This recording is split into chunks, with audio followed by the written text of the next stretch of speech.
कभी कभी ऐसा भी होता है, जैसा कि आप अनुभव करते हैं कि ड्राइवर बड़ा अनुभवी था, वर्षों का, गाड़ी भी ब्रांडेड थी, कीमती गाड़ी थी, रास्ता भी बहुत अच्छा था,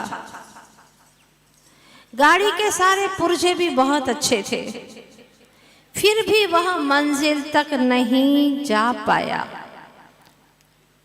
गाड़ी उसको मंजिल तक ले जाने में असमर्थ रही। आखिर क्यों?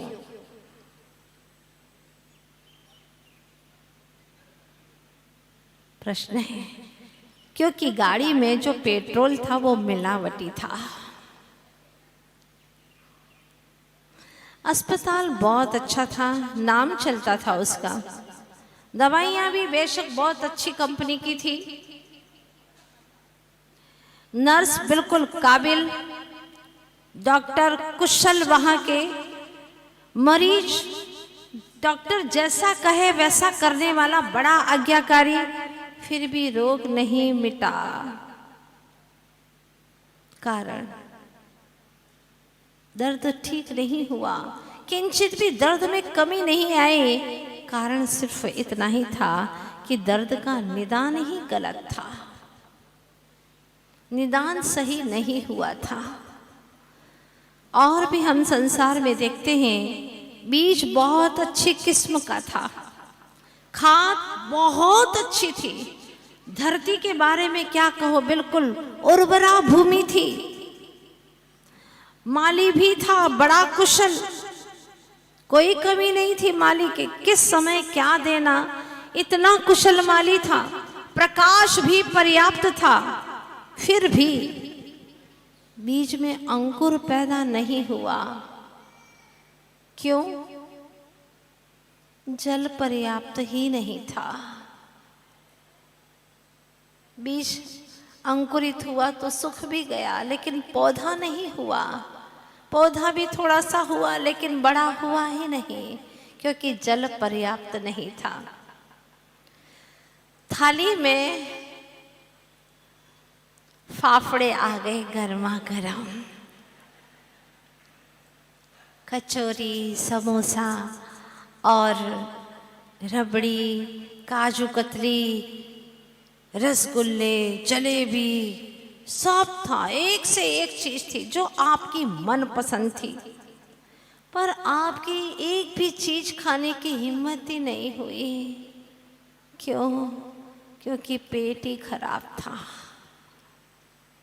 हाँ, पेट ही खराब था। सब चीजें मौजूद हैं, सुगंध फूट रही है, नाक तक जा रही है सुगंध, फिर भी खा नहीं पा रहे हैं, पेट खराब था। बहुत सारे शास्त्रों का पाठी था, कई शास्त्र पढ़ लिए, जाप भी बहुत करते थे, दिन में 25-25 मालाओं का जाप करने वाला, समय मिलते ही आत्मचिंतन करता, फिर भी मोक्ष का पथिक नहीं बन पाया। कारण सतपथ प्रदर्शक गुरु नहीं था, सतपथ को दिखलाने वाला गुरु नहीं था। वास्तविकता है, आचार्य भगवान कहते हैं कि तुम्हें बाहर की कितनी भी चीजें मिल जाए, पर सतपथ का प्रदर्शन करने वाला, सच्चा पथ दिखाने वाला, न समय सार जैसा कोई ग्रंथ और न ही कुंद कुंद स्वामी जैसे कुशल पथ प्रदर्शक आचार्य गुरुवर्ष विद्यासागर जी महाराज जैसे कोई हमें आध्यात्मिक गुरु न मिले तो हम अध्यात्म को समझ नहीं पाएंगे। बहुत दुर्लभ क्षण होते हैं, विरले क्षण होते हैं जब हमें कोई सतगुरु का समागम मिलता है। वैसे हमने देखा है कि आंखों की रोशनी अगर चली भी जाए पर हृदय की धड़कनें चालू हैं तो मनुष्य को जीवित रखने में कोई कठिनाई नहीं होती है, क्योंकि धड़कनें उसके चालू हैं। भले आंखों की रोशनी चली गई हो, कान का श्रवणपना, जो सुनने की क्षमता है, वो भले ही चली गई हो, सुनाई नहीं दे रहे शब्द, लेकिन हृदय की धड़कनें बिल्कुल व्यवस्थित है, तो उसको जीवित रख सकते हैं। वैसे ही सोचती हूँ, अगर संपत्ति चली जाए सौंदर्य भी चला जाए, किंतु स्वास्थ्य उसका बना हुआ है, यदि मन शांत है उसका, तो जीवन को आनंदमय रखने में उसको कोई परेशानी नहीं होगी। मन शांत है, पीस ऑफ माइंड।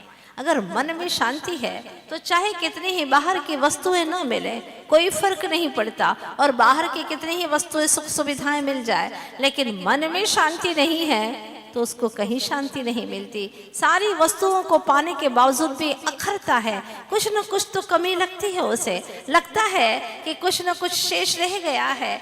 एक व्यक्ति ने अपने जीवन की जो जो भी वस्तुएं चाहिए वो सब उसने एक लिस्ट बना दी, पूरी लिस्ट लिख दी। 4 मकान, इतनी जमीन है, इतना सोना, इतनी चांदी, इतने रुपये, पत्नी, बच्चे, आदि आदि सारी चीजें लिख दी, और एक कुशल विद्वान से कहा कि ये पेन लीजिएगा, और अगर कुछ वस्तुएं शेष हो मेरी जिंदगी में जो जीवन के आराम के लिए, आनंद के लिए शेष हो, तो आप लिख दीजिए, और अनावश्यक है तो आप काट दीजिए, ये पेन लीजिए।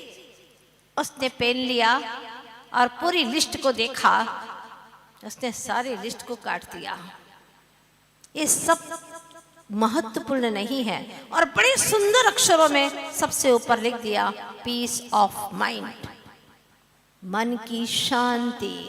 अगर मन की शांति नहीं है तो चाहे दुनिया की वस्तुएं इकट्ठी कर लो, कोई कार्यकारी नहीं है। और जहां मन की शांति आएगी, कहां से मन की शांति कैसे आएगी? जिसको तत्व ज्ञान है, जिसको वस्तु स्वरूप का भान है, जिसको आत्मज्ञान है, जिसको अपनी सुध आई है, वही व्यक्ति मन की शांति रख सकता है। वरना दिखावटी मन की शांति वाले बहुत लोग मिल जाएंगे आपको, लेकिन भीतर में कोलाहल मचा हुआ है। भले महल में रहते हो, लेकिन कोलाहल मचा हुआ है। कोलाहल नहीं है महल में, माहल हल नहीं है जहां पर, अपने भीतर की समस्याओं का समाधान नहीं है जहां। इसलिए तो बड़े बड़े सम्राट के पुत्र, बड़े बड़े सम्राट 6-6 खंड का वैभव छोड़ करके, भवन छोड़ करके वन की ओर चल दिए। आखिर क्या मिला उन्हें वन के अंदर? उनका कहना है कि हमें वन में वो मिला जो भवन में नहीं मिल पाता था। तो क्या भवन में नहीं मिला और वन में मिल गया? नहीं नहीं, जो मिला वो अपने चेतन में ही मिला। मिला तो चेतन में ही, वन में नहीं, चेतन में ही मिला। पर उस चेतन के परम पदार्थ को पाने के लिए, निजी आत्मीय गुणों को प्रकट करने के लिए, अपने अंतर के वैभव को पाने के लिए उन्हें वन की ओर जाना पड़ा, कोलाहल से दूर जाना पड़ा। जहां पर प्रवृत्तियां हैं, जहां विकल्प का तांता लगा हुआ है, वहां से हट के जाना पड़ा। आचार्य भगवत्पाद कुंद कुंद स्वामी यही कहते हैं कि तुम तो प्रभु हो प्रभु।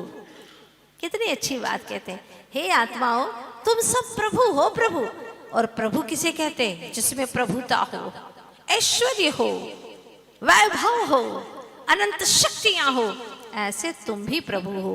प्रभु उसे कहते हैं जो चाहे वो पाले, वो मिल जाओ उसे। प्रभु ने अपनी प्रभुता को प्रगटा लिया।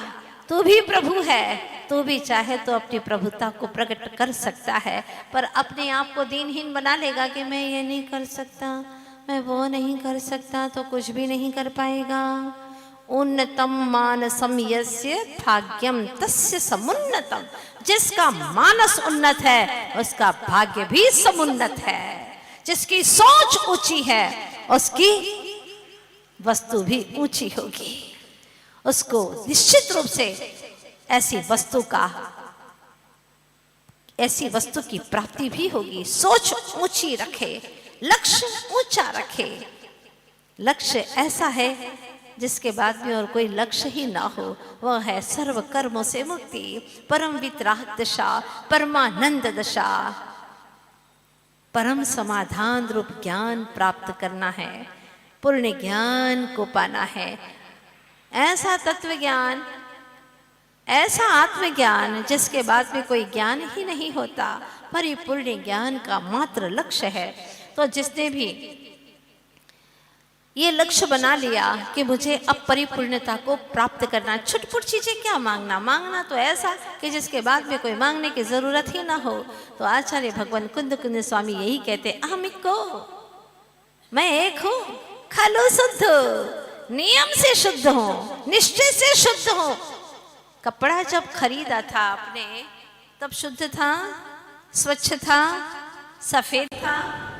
सफेद कपड़ा खरीदने के लिए गए आप, तो जब आपने खरीदा तो उस वक्त स्वच्छ था ना? बोलो, मेला थोड़ी ना खरीदते हैं, स्वच्छ ही खरीदते हैं। इसके बाद में आपको ये भी पता है कि ये स्वच्छ कपड़ा है पर पहनने पर गंदा होगा, पक्की बात। फिर ये भी विश्वास है कि मेला हो जाने पर धोने से भी स्वच्छ होगा, ये बात भी आपको मालूम है। ये आत्मा स्वभाव से शुद्ध है, स्वच्छ है, किंतु संसार के इन विकारों में, मन और इंद्रियों के इन विकारों में ये 24 घंटा गंदा होता रहता है। थोड़ी सी देर ऐसा लगता है कुछ पवित्र चर्चाएं कर ली, मन पवित्र हुआ तो लगा थोड़ा धुल गया है, लेकिन फिर वापस गंदा हो जाता है। जैसे स्प्रिंग को खींचो तो लंबी हो जाती है और छोड़ दो तो ऐसे टीस हो जाती है। ऐसे ही कभी कभी मन इतना पवित्र हो जाता है, अच्छे अच्छे विचार सुविचार आते, सबके प्रति सद्भावना आती है, सबके प्रति सेवा का उपकार का भाव उत्पन्न होता है। फिर कभी घमंड आता है, घमंड आता है तो औरों को दंड नहीं देता, खुद को ही दंड देता है, खुद को इतना कठोर बना देता है। क्या हमने इसीलिए जन्म लिया है कि इनकी सेवा करते रहें, ये जो कहे वो करें? आप हो तो हो, लेकिन हम भी हैं अपने आप में, हम भी तो कुछ है, कुछ नहीं। आई एम एवरीथिंग, मैं सब कुछ हूँ। आ गया घमंड, बना दिया अपने आप को कठोर, झुकने नहीं देता। कहाँ से आया? उस समय पहले तो आपके विचार बहुत शांत थे, नम्र थे, विनम्र थे। कहाँ से आया? तुम्हारे भीतर में सारी सारी संभावनाएं हैं, उत्थान की भी पतन की भी। आचार्य भगवान मूक माटी महाकाव्य में यही लिखते हैं, उत्थान पतन की सभी संभावनाएं हैं इस आत्मा में। एक खसखस का छोटा सा बीज होता है, इतना छोटा सा बीज, वट वृक्ष का छोटा सा बीज, खसखस के दाने जितना, अगर सही समय पर उसको धरती पर बो दिया जाए, डाल दिया जाए और समयानुसार प्रकाश, हवा और उसे खाद मिले, जितना चाहिए उतना मिले, तो वह समय पर अंकुरित होता है, पौधा बनता है। पौधा ही नहीं, बहुत बड़ा वट वृक्ष बन जाता है। संभावनाएं सब कुछ है मुझ में, आप में, सभी में संभावनाएं हैं, और इन संभावनाओं को आप किधर की ओर ले जाते हैं? जिस माता पिता ने जन्म दिया उन्हें भी खुशियां नहीं दे पाते हैं, परिवार को खुशियां नहीं दे पाते हैं, अपने आप को खुशहाल नहीं रख पाते हैं। जो माता पिता को खुशियां नहीं दे पाता वो अपने आप को खुशियां कभी नहीं दे पाता। इसीलिए करो वो जिससे तुम्हारा हित हो, तुम्हारा हित हो, समूचे परिवार का हित हो, तुम्हारे खानदान का हित हो, ऐसा कुछ कार्य करो